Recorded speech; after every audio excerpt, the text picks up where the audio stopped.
Palabras de alegría y esperanza. Es el domingo 34 del tiempo ordinario, fiesta de Cristo Rey. Dal Vangelo Lucas secondo 23, Luca. 35, 43. Y el comentario es del padre Fernando Armelini. Un buen domingo para todos. Si repasamos las páginas de los libros de historia, veremos la sucesión de muchos reinos que surgen, tienen su momento de gloria, someten a otros pueblos, luego llega inevitablemente el momento de la decadencia y estos reinos se desmoronan. Pensemos en los asirios a principios del siglo VII a.C., desde el Golfo Pérsico hasta el Egipto de los faraones, el mundo entero era suyo. ¿Cuánto duró este reino? A finales del siglo VII a.C., Nínive fue conquistada por los babilonios que iniciaron su reinado. Recordemos los jardines colgantes, una de las 7 maravillas del mundo. La puerta de Ishtar en Babilonia, dedicada a la diosa protectora de la ciudad, Ishtar, la estrella de la mañana. Recordemos al león sobre esta puerta, símbolo de la fuerza, del dominio de los babilonios. Recordamos la famosa torre de Etemenanki. ¿Cuánto duró la gloria de Babilonia? Ni siquiera un siglo, porque después llegaron los persas y conquistaron Babilonia. Incluso los persas, después de 2 siglos, tuvieron que rendir su reino a todas las satrapías. Todas sus satrapías fueron conquistadas por Alejandro Magno. Luego vinieron los romanos. Así son todos los reinos de este mundo. Pasan. Al cabo de un tiempo desaparecen dejando rastros de sangre, recuerdos de guerra, violencia y crueldad sin precedentes. Y lo mismo ocurre con las ideologías, con las modas, con los partidos políticos que surgen e ilusionan porque prometen el nuevo mundo y parece que encarnan algo divino, de eterno, pero siempre todos se desvanecen. La pregunta entonces, ¿existe un reino que no se acabe? ¿Un reino en el que puedo apostar mi vida con la certeza de que no me decepcionará, seguro de que no me he equivocado de bando en la historia? Esta es la pregunta. Y la palabra de Dios de hoy responde a esta misma pregunta, porque pone ante nosotros el reino que permanece para siempre, el que Jesús nos propone. Desde el comienzo de su vida pública, Jesús habló de este reino. Este tema ha estado al centro de toda su predicación. En sus labios, este tema se repite unas 90 veces. ¿De qué realeza se trata? Y no es fácil de entender. Recordemos cómo en el diálogo que Jesús mantuvo con Pilato, el procurador romano no comprendió, no entendió de qué reino hablaba Jesús. Él solo entiende la realeza de Tiberio, la que se basa en la fuerza de las legiones romanas. Y Jesús no tiene soldados, solo 12 pescadores que le siguen y algunas mujeres. ¿Qué reino es el tuyo? No entiende nada de la nueva realeza. Y tengamos cuidado porque a lo largo de los siglos, desgraciadamente, incluso aquellos que dieron su lealtad al reino de Jesús, luego sucumbieron a la tentación de seguir ajustándose a los criterios y a la lógica de los reinos de este mundo. A menudo no era fácil distinguir entre los que habían dado su adhesión al reino de Jesús de los otros reinos. Existía la misma pompa, la misma búsqueda de los honores, del poder, de la riqueza, del peso político. Pensemos en la frecuencia con la que los discípulos de Cristo a menudo se vieron envueltos en una competición con la grandeza de los reinos de este mundo e incluso recurrieron a la violencia, que es lo más incompatible con el reino propuesto por Jesús. Estamos al final del año litúrgico y también al final del Evangelio de Lucas, que nos ha acompañado a lo largo de este año. Al principio este evangelista presentó con 3 parábolas las tentaciones que acompañaron a Jesús a lo largo de su vida. Y una de estas tentaciones se refiere a la propuesta que el maligno hizo a Jesús para que conquistase también él un reino de este mundo. Le había sugerido, piénsatelo, tú quieres cambiar este mundo y quieres construir tu propio reino. Eres inteligente, puedes mover multitudes, te enseñaré cómo llegar a ser grande. ¿Cómo se obtiene el éxito? Sus palabras fueron estas: te daré la gloria de todos los reinos de este mundo, porque yo tengo a este mundo en mis manos, pero con una condición, de que te postres para adorarme. Quería decir, aceptar las indicaciones que te sugiero, y los reinos de este mundo que poseo se conquistan incluso seduciendo, engañando, explotando, porque ten presente que si eres honesto, si piensas en el bien de los demás, de los pobres, no irás muy lejos. La sugerencia lejana que le había dado era pensar en ti mismo para estar bien. Ten presente que para ser feliz hay que escalar alto, conquistar el poder. Si quieres ser recordado en las páginas de los libros de la historia, si quieres que tu nombre sea dado a las ciudades, como le ocurrió a César, con más de 30 cesareas, Alejandro Magno, cuántas Alejandrías. Si no me escuchas, no serás nadie, ya nadie se acordará de ti. Estos son los pensamientos que el maligno quería poner en la mente de Jesús. Esta fue una de sus tentaciones. Observamos cómo el maligno se había presentado no como un adversario, sino como un amigo, uno que quería el bien para Jesús, quería ayudarle a construir su reino. En el Evangelio de hoy, este mal pensamiento se encarnará y lo escucharemos en las palabras de personajes concretos que nos encontraremos en el Evangelio de hoy. Y será el último intento del maligno de hacer que Jesús se retraiga de su propuesta de reino completamente diverso. Y de hecho el pasaje de hoy comienza poniendo ante nosotros la dramática escena de la coronación de Jesús como rey. Después será imposible equivocarse. No se podrá confundir de ninguna manera el reino de Jesús con los reinos de este mundo. Y se nos invitará a hacer nuestra propia elección a qué reino unirnos. Escuchemos. Después de haber crucificado a Jesús, el pueblo estaba mirando y los jefes se burlaban de él diciendo: ha salvado a otros, que se salve a sí mismo, si es el Mesías, el predilecto de Dios. También los soldados se burlaban de él, se acercaban a ofrecerle vinagre y le decían: si eres el rey de los judíos, sálvate. Encima de él había una inscripción que decía: este es el rey de los judíos.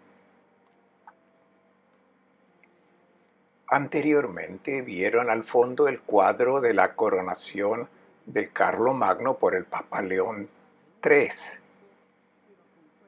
Fue con estas ceremonias triunfales que se entronizaban a los emperadores y faraones. Había festejos, ceremonias aparatosas, homenajes, tributos. Así eran todas las coronaciones de los reyes de este mundo. Eran un himno a la fuerza, una celebración del poder, del dominio. Recordemos al faraón que el día de su toma de posición disparaba 4 flechas en dirección a los 4 puntos cardenales. Era la advertencia que enviaba a todos los reyes de la tierra. Tengan cuidado de no descargaré toda mi fuerza contra ustedes. Esto es lo que caracteriza a los reinos de este mundo que están en manos del maligno, que buscan el dominio con orgullo. El relato que acabamos de escuchar y la representación que ven ahora en el fondo nos hablan de una coronación real, pero completamente diferente. No hay nada de lo que caracteriza las coronaciones de los reyes de este mundo. Es imposible equivocarse porque son dos reinos opuestos. Queremos compararlos porque después tenemos que hacer nuestra elección. Debemos dar nuestra adición al uno o al otro. Y nuestra vida depende de ello. Por eso queremos entender bien cómo es el reino que nos propone Jesús. Observamos que el lugar de la coronación no es la sala del trono o de un suntuoso palacio, es el Calvario, un lugar inmundo, fuera de las murallas de la ciudad santa. Allí tenían lugar las ejecuciones. Acababan en la cruz los malditos por Dios. Y este lugar fue elegido porque, si se fijan, estaba en un lugar elevado, como un escenario en el que se realizaba una representación, un espectáculo, para que asistieran todos los que entraban y salían de la puerta de la ciudad. El evangelista Lucas emplea un término griego que solo aparece allí y no por casualidad. En todo el Nuevo Testamento nunca se emplea este término teoría. Es donde viene la palabra teatro. Teoría significa precisamente espectáculo. Es una representación que tiene lugar ahora en ese escenario que es el Calvario. Y en esta representación Lucas quiere que todos asistamos, porque allí Dios está en el escenario. Es Dios que nos muestra toda su gloria, nos muestra su verdadero rostro. Y al final de la representación, cada uno de nosotros será invitado a borrar de la mente y del corazón todas las imágenes de Dios que no correspondan con el Dios que hemos visto en el Calvario. El trono es una cruz. Si Jesús hubiese escuchado al malvado que le sugirió que tomara un reino de este mundo, ya que tienes todas las capacidades para conquistarlo, no habría acabado en una cruz, estaría en otro trono, adornado con piedras preciosas. Esta es la invitación a cancelar todos los tronos en los que hemos colocado a Dios. No está en sus tronos que a nosotros nos gusta, su trono es la cruz, y desde la cruz, desde ese trono, no da órdenes, sino que obedece a su identidad como Dios, que es amor y solo amor, bondad y solo bondad. Y desde ese trono, que es la cruz, el trono glorioso, juzgará nuestra vida. Será una vida exitosa si se conforma a lo que vemos allí en la cruz, es decir, una vida entregada totalmente por amor. El juicio no será de condena, sino que nos evaluará según esa vida que Él vivió, una vida totalmente entregada. El cetro. ¿Cuál es el cetro que todos los reyes sostienen? El bastón decorado con metales preciosos. Como sabemos, el cetro era originalmente un simple bastón que indicaba el poder del gobernante para derribar a cualquiera que desafiara sus órdenes, simbolizando así el dominio, el miedo que ese gobernante era capaz de inculcar.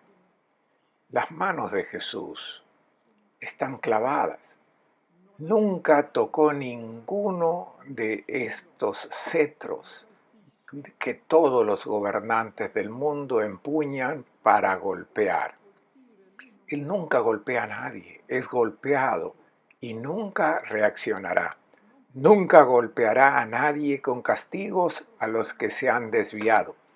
Este cetro se lo ponemos en sus manos nosotros, porque nos gusta un Dios que castiga, nos gusta porque somos malos y quisiéramos un Dios que se parezca a nosotros. No, quitemos todos los cetros de las manos de Jesús porque Él nunca golpeará a nadie. Este es el Dios que se revela allí en este espectáculo del Calvario que Lucas quiere que observemos con mucha atención. Luego, ¿dónde están las vestimentas de púrpura, de la que más tarde, por desgracia, harán gala muchos de sus discípulos que no han entendido ni interiorizado su propuesta de un hombre, un nuevo reino? No hay vestimenta, está desnudo y es pobre. Es el bienaventurado que se quedó sin nada porque lo dio todo. Esta es la propuesta de bienaventuranza que él ha hecho. Bienaventurados los pobres, es decir, los que no tienen nada, porque lo han dado todo. Estén atentos para cuando se llegue a la aduana de la vida, al final de la vida, como él en el Calvario. La vida triunfa cuando es como la suya, cuando estamos desnudos como él, porque hemos dado todo lo que Dios ha puesto en nuestras manos y lo hemos transformado en amor por la vida de nuestro hermano. Tampoco hay rastro de un ejército que debería asegurar con las armas y por la fuerza el poder del soberano. Sí están los soldados al pie de la cruz, pero no son de los suyos.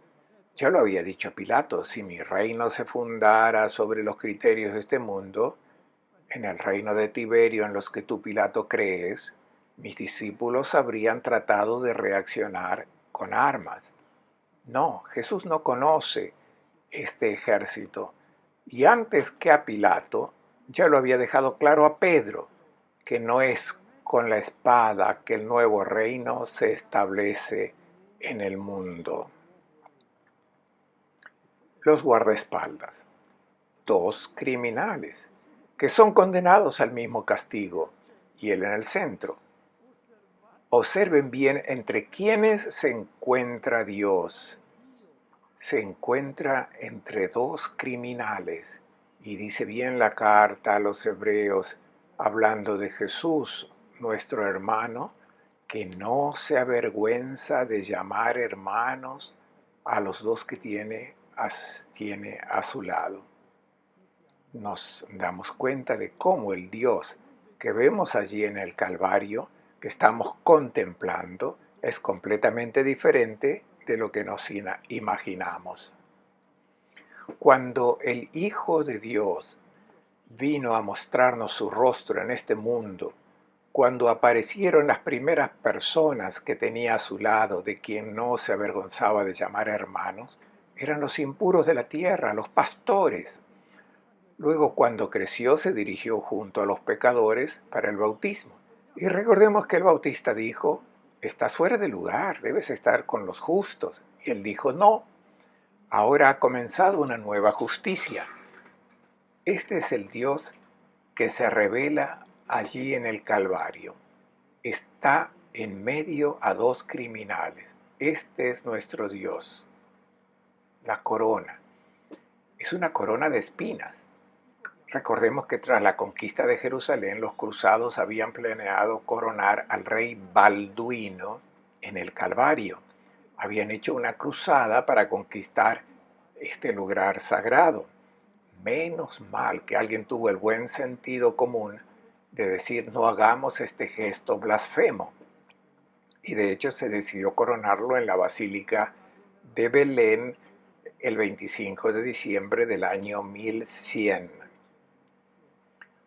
¿Dónde están los pajes, los asistentes, los cortesanos que lo aclaman y obsequian? Observemos al pie de la cruz. Continúa el espectáculo que es mostrado por Lucas. Nos habla de tres grupos de personas. El pueblo, que estaba observando, parece que no se daban cuenta de lo que pasa. No entienden cómo un hombre que solo ha hecho el bien puede morir así.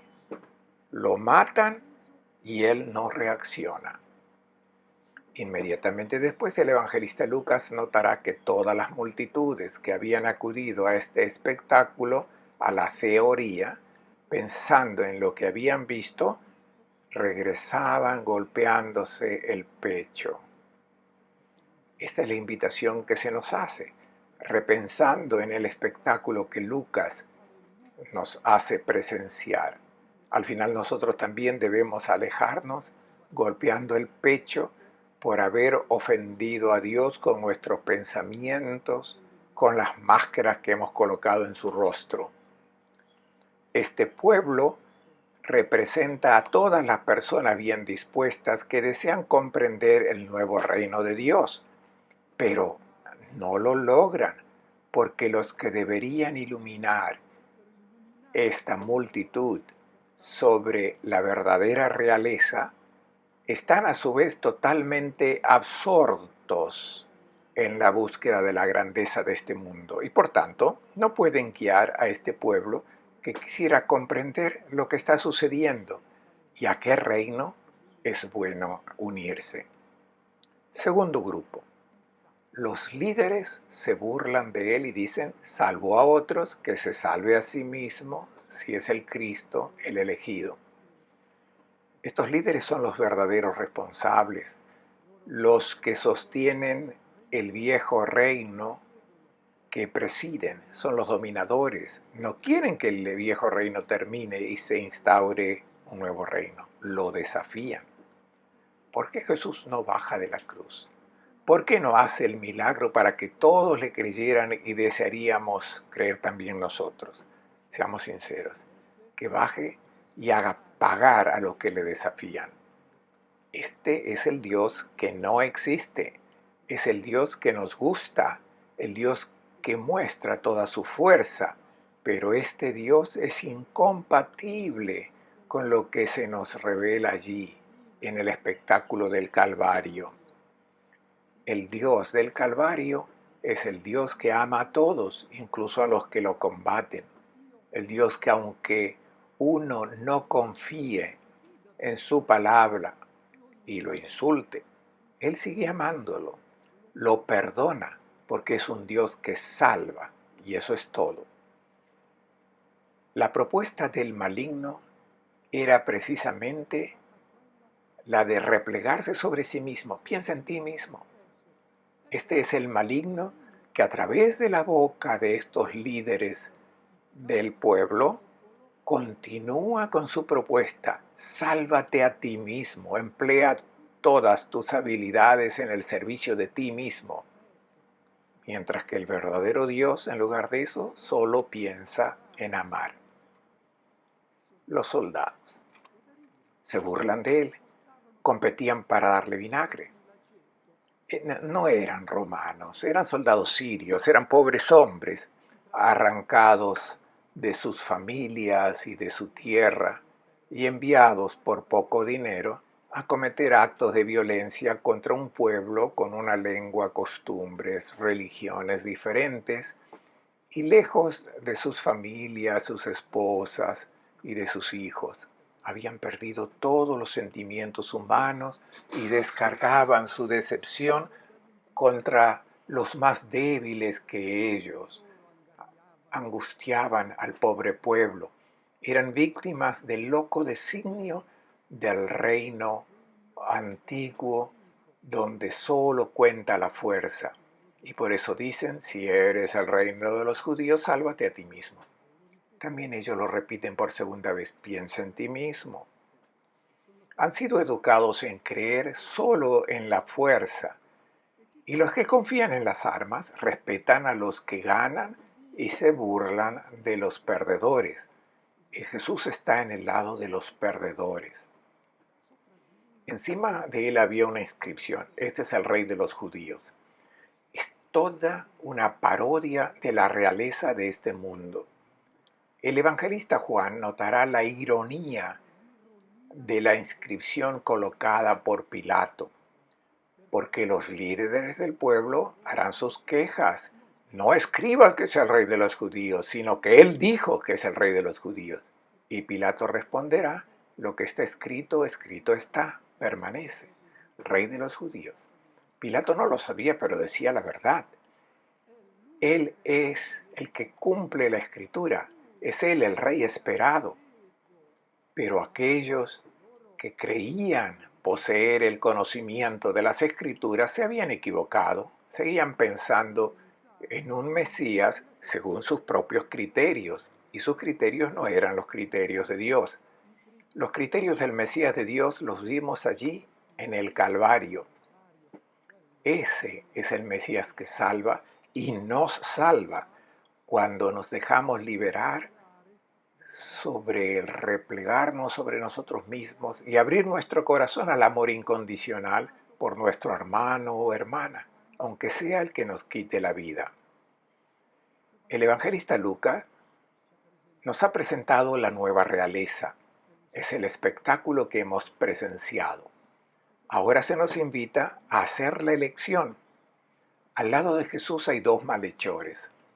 Uno de ellos reconocerá haber pertenecido al antiguo reino. Es el del dominio de la fuerza y la violencia. Y ahora dará su adhesión al nuevo reino. Escuchemos.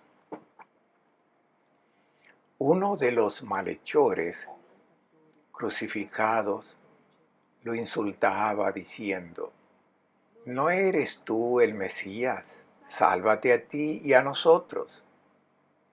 Pero el otro lo reprendió diciendo: no tienes temor de Dios, tú que sufres la misma pena. Lo nuestro es justo. Recibimos la paga de nuestros delitos. Pero él, en cambio, no ha cometido ningún crimen. Y añadió: Jesús, cuando llegues a tu reino, acuérdate de mí. Jesús le contestó: te aseguro que hoy estarás conmigo en el paraíso.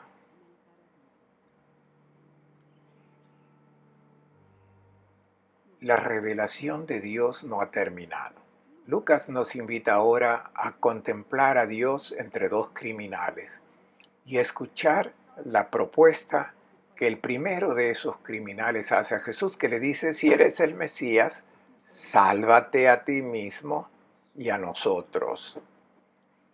El Mesías que este criminal tiene en mente es el que le enseñaron los líderes religiosos que esperan al Mesías victorioso que construye un reino en este mundo.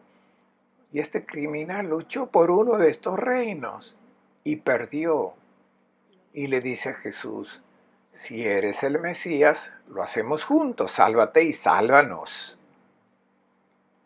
Esta es la tercera vez que escuchamos esta propuesta hecha a Jesús: sálvate a ti mismo. Era la propuesta que el maligno le había hecho a Jesús desde el principio. Tú, Jesús, debes pensar en ti mismo, no en los demás. Si piensas en ti mismo, construyes un gran reino y te conviertes en alguien importante. Es la tercera vez que aparece: piensa en ti mismo, sálvate a ti mismo. En el reino viejo, en el que este criminal sigue creyendo, la vida no debe ser donada, debe ser retenida. Es una sugerencia que el diablo le había dado. El segundo malhechor dice a su colega: hemos errado en la vida, nos pusimos del lado del reino equivocado y perdimos. Podríamos haber ganado, pero hemos perdido. Esta es la lógica de los reinos de este mundo que se basan en la fuerza. Tuvimos menos fuerza y perdimos. Y se dirige a Jesús y le llama por su nombre. Siente que es un amigo, no le llama Señor, porque ahora ha abierto los ojos y ha comprendido el verdadero rostro de Dios, el Dios que ama. Lo ve como un compañero de viaje que ciertamente no aprueba lo que ha hecho, pero no se siente condenado por este Dios. Y Jesús no le dice que se arrepienta, lo introduce en el paraíso. La historia de este malhechor es la de toda persona. ¿Quién de nosotros no ha cometido algún asesinato? No con la espada, sino con el odio, con los celos, con la calumnia y la mentira, con el chisme, con la injusticia. Si hubiese radiografías que revelan lo que tenemos en el corazón, quizás encontrarían un cementerio. La respuesta de Jesús: hoy estarás conmigo en el paraíso. Este hoy, en el Evangelio de Lucas, es un adverbio muy importante que se repite 6 veces y siempre en momentos muy significativos. La primera vez que todos recordamos es en boca del ángel que dice a los pastores: hoy ha nacido para ustedes el Salvador. Luego en Nazaret, cuando Jesús leyó la profecía de Isaías y concluye diciendo: hoy se ha cumplido esta profecía. Luego, después de que Jesús levantó y puso de pie al paralítico, toda la gente dice: hoy hemos visto cosas maravillosas. Después, cuando Jesús ve a Zaqueo, le dice: hoy debo entrar en tu casa, debo quedarme contigo. Y al final dice: hoy ha entrado la salvación en esta casa. Y la última vez es en el Calvario: hoy estarás conmigo en el paraíso. Este término paraíso aparece una sola vez en los evangelios, en los labios de Jesús en el Calvario. Hoy estarás conmigo en el paraíso. Esta palabra proviene de una palabra persa, pairaida sa, que indicaba un gran jardín donde todo es verde, un parque con manantiales de agua fresca, árboles frondosos llenos de frutos y olores de flores. Jesús no se acordará de él en el paraíso, sino que hoy lo introduce en el nuevo reino. Esta es la buena y la gran noticia. Este es el Evangelio. El reino de Dios no es merecido, se da a todos, incluso a los mayores criminales, porque el amor de Dios no mira quién es bueno y quién es malo, sino que da su amor incondicional a todos. Pedro en su segunda carta, recordando lo que vio o lo que oyó decir sobre lo que ocurrió en el Calvario, dice que cuando Jesús era insultado, no respondió con ultrajes, sufriendo no amenazó con venganza. Es la invitación que Pedro hace a los cristianos perseguidos, que sean como su maestro. Quienes creen en el nuevo reino se comportan como ese Dios, como ese Hijo de Dios que él vio en el Calvario. Les deseo a todos un buen domingo y una buena semana.